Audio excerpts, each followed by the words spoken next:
নমস্কার, কেমন আছেন সবাই? এবছর আমাদের প্রয়াসে ঠিক হয়েছিল যে আগের বছরের ঠাকুরকে মা সরস্বতীকে বিসর্জন দেওয়া হবে না। কথায় আছে মা সরস্বতী যিনি বিদ্যার দেবী, তাকে নিরঞ্জন করতে নেই। যেমন কথা তেমন কাজ, সারা বছর মা আমাদের সাথে থাকে, তাকে আবার নিরঞ্জন দিয়ে নতুন জনকে আনা। তাই গত বছরের এই মাকে ঠিক হয়েছিল এবছরে নতুন সাজে সাজানো হবে। যেমন কথা তেমন সব কিছু। এই যে এটা আমাদের নাচের স্কুল, নাচের ক্লাস বলতে পারেন। তাই এবারে মায়ের জন্য গয়না কিনতে চলে গেছিল গড়ান হাতাতে। দেখুন, এটা কিন্তু আমাদের গত বছরের মার সাজ ছিল। এবছরে গড়ানহাটা থেকে বেশ কিছু গয়না মার জন্য কিনে এনেছিল রম্মানি, এবং মায়ের নতুন শাড়ি কিনেছিল শ্যামবাজারের ইয়াং ক্লাব থেকে। আমি ঠিক বোধহয় দোকানের নামটা ঠিক বলতে পারলাম না, যদি ভুল হয়ে যায় একটু আমাকে ক্ষমা করে দেবেন। গয়নাগুলো কি অপূর্ব দেখুন, একদম সাবেকি আনাতে, একদম সাবেকি সাজে মা আমাদের এবছর সাজবে, সেটাই আমরা ঠিক করেছিলাম।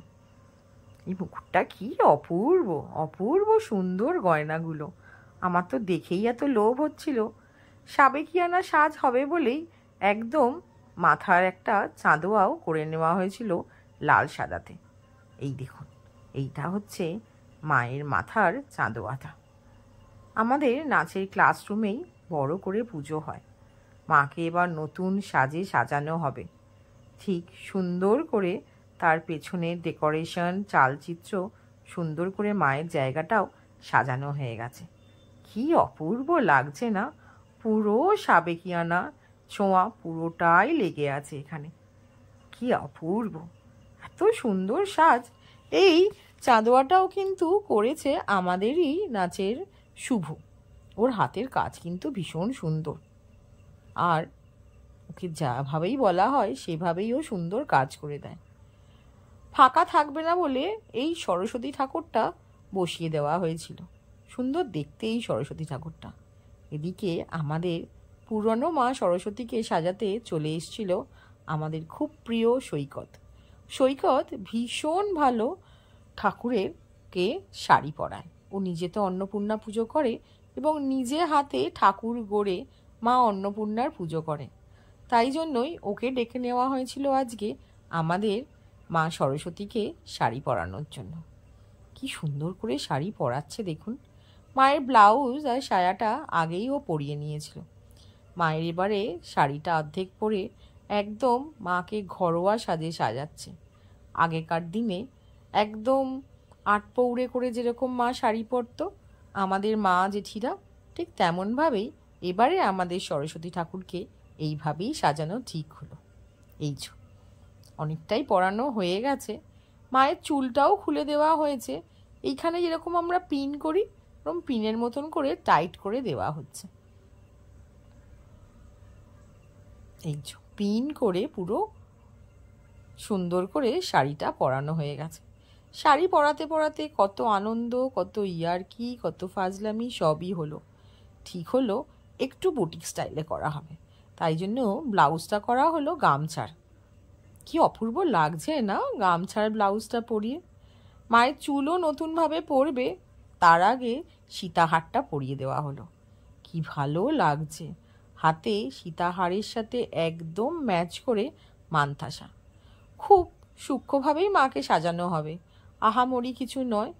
দেখুন, চুলে আমরা এরকম কার্ল করি, মায়ের চুলও ওরকম কার্ল স্টিক পাওয়া যায়। সেই স্টিকগুলো খুলেই চুলগুলোকে তৈরি করতে হয়। এই যে একটা একটা করে এইভাবে স্টিকগুলোকে কেটে চুল রেডি করতে হয়। সৈকত একটা একটা করে দেখিয়ে দিচ্ছিল এবং আমি আর রম্মানি একটু একটু ওকে হেল্প করছিলাম। এই যে পাশে বসে রম্মানিও বেশ কিছু চুল খুলে রেডি করছে, কারণ এটা একার কাজ তো নয়। সৈকতকে হেল্প না করলে তাহলে ও এত তাড়াতাড়ি কাজ করে উঠতে পারতো না। কি অপূর্ব সাজিয়েছে। সব গয়নাগুলোই মোটামুটি পরানো হয়ে গেছে, টুকটাক কিছু বাকি আছে। কি ভালো লাগছে না, বোঝা যাচ্ছে কি? আর সেই মা, যে মা আমাদের আগের বছর পূজা নিয়েছিলেন, এই বছর আবার তিনি এই রূপে আমাদের কাছে পূজা নেবে। মা হয়তো যেতেই চাইছে না আমাদের প্রয়াসের এই ক্লাসরুম থেকে, সেই জন্য মা এখানেই থেকে গেল। এইবার নতুন সাজে, নতুন শাড়ি, নতুন গয়না দিয়েই মাকে সাজানো হলো। সৈকত সাজাচ্ছিল ভীষণ নিষ্ঠা করে। এবার মাকে ঠিক প্যান্ডেলটার নিচে নিয়ে আসা হলো। একটু ছোটোখাটো কাজ বাকি ছিল, সেটা একদম সেরে নিচ্ছে শেষ মুহূর্তের কাজ হিসাবে।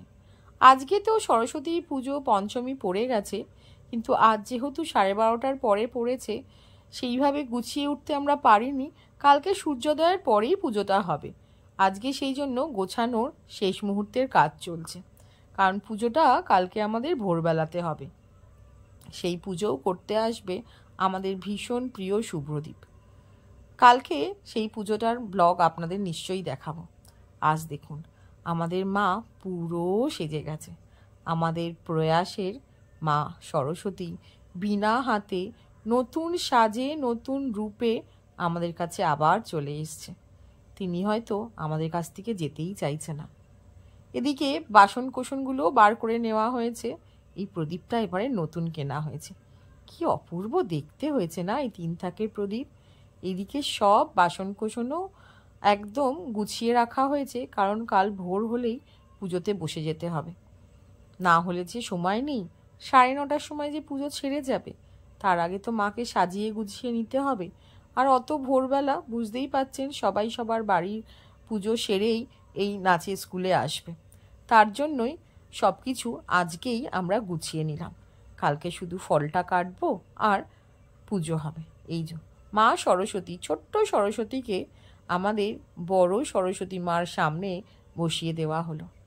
কেমন লাগছে বলুন তো আপনারা? সুন্দর লাগছে, কি অপূর্ব।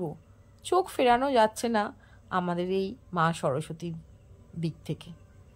আমি তো মনে হচ্ছিল ওখানেই বসে থাকি, আর বোধহয় আসবো না। কিন্তু বাড়ি তো ফিরতে হবে, বাড়িতেও তো অনেক কাজ আছে। কাল ভোরে আমারও তো বাড়িতে পুজো করে তারপরে এইখানে প্রয়াসে যেতে হবে। তো আজ আমি এখানেই আসি। আপনাদের সাথে আবার একটা নতুন ব্লগ নিয়ে, নতুন জিনিস নিয়ে আসব।